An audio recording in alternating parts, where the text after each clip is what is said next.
Quel privilège que de s'adresser à un si grand nombre d'entre vous au sein de la division interaméricaine.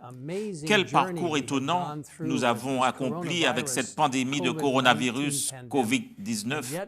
Et pourtant, Dieu a permis à tant de personnes de s'en sortir de manière puissante. Nous pensons à ceux qui ont été touchés par ce coronavirus. Nous devons prier pour les familles qui ont perdu des êtres chers. Nous devons aussi prier pour ceux qui ont contacté cette maladie et pour beaucoup d'autres qui ont des difficultés et des défis à relever. Mais Dieu nous conduira. Nous ne sommes pas au tout dernier moment de la fin des temps, car quelques autres événements doivent se produire selon la prophétie biblique. Nous savons que nous vivons juste avant la fin des temps. En fait, c'est un précurseur de ce que nous savons être la crise finale.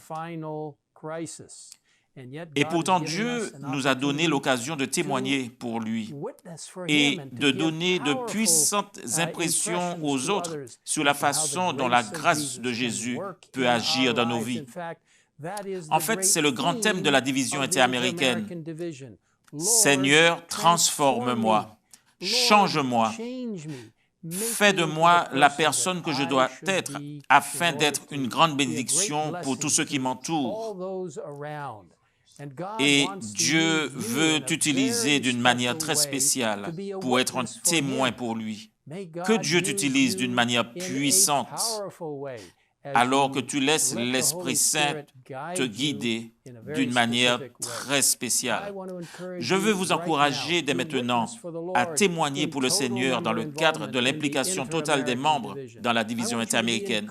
Je veux que vous soyez encouragés dans le Seigneur. Je veux que vous sachiez qu'il est votre force, qu'il est votre forteresse, qu'il est celui qui vous guidera au cours des prochaines semaines, des prochains mois, alors que nous avons l'occasion de témoigner pour ceux qui ont été confinés, ceux qui ont été d'une certaine manière mis en quarantaine. Dieu vous utilisera de façon étonnante. Laissez-moi partager avec vous une merveilleuse occasion de comprendre les vérités de Dieu à partir de sa parole au psaume 62.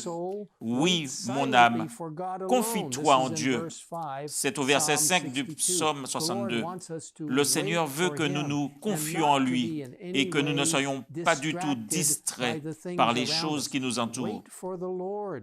Attends le Seigneur en silence, car de lui vient mon espérance. Oui, c'est lui qui est mon rocher et mon salut. Le Christ est ton rocher. Dieu est ton rocher. Il est celui qui peut te protéger, traverser avec toi et te bénir abondamment. Ma haute retraite, je ne chancellerai pas. Quelle opportunité d'être un puissant témoin de Jésus et de réaliser que vous pouvez ancrer votre pouvoir sur le rocher. En Dieu est mon salut et ma gloire, le rocher de ma force, et mon refuge est en Dieu. Et alors le verset 8 du psaume 62 nous dit « En tout temps, peuple, confiez-vous en lui, répandez vos cœurs en sa présence. Dieu est notre refuge. » Dans la division interaméricaine, sachez que Dieu sera votre refuge. Il sera votre force, il sera votre forteresse. Il sera votre rocher, car vous lui permettrez de vous transformer en un puissant témoin pour lui. Et en ces temps de la fin, proclamant les messages des 3 anges d'Apocalypse 14 et du 4e ange d'Apocalypse 18, appelant à sortir de Babylone, de la confusion, afin d'entrer dans l'adoration du vrai Dieu. Permettez-moi de partager avec vous une belle citation tirée du livre « Service chrétien » à la page 83. Le message du prochain retour du Christ doit être proclamé à toutes les nations de la terre, chaque nation de l'ensemble de la division interaméricaine, pour vaincre les forces de l'ennemi. Des efforts vigilants et inlassables sont indispensables. Notre devoir n'est pas de rester inactif, de verser des larmes ou de nous tordre les mains, mais de nous lever et de travailler pour le présent et pour l'éternité. Quelle belle opportunité pour vous de permettre au Seigneur de vous transformer, pour travailler dans l'implication totale des membres et pour préparer des hommes et des femmes à la venue prochaine de Jésus. Quelle bénédiction de savoir que le Christ revient bientôt. Permettez-moi de prier avec vous.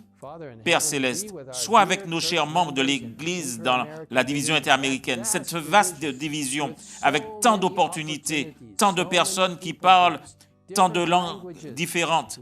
Seigneur, guide chacun d'eux alors qu'ils travaillent ensemble pour achever ton œuvre par la puissance du Saint-Esprit, en proclamant les messages des 3 anges et du 4e ange qui appellent les gens à adorer Dieu et lui seul. Seigneur, transforme chacun de nous à ton image et fais de nous un témoin pour toi. Au nom de Jésus, nous te le demandons. Amen.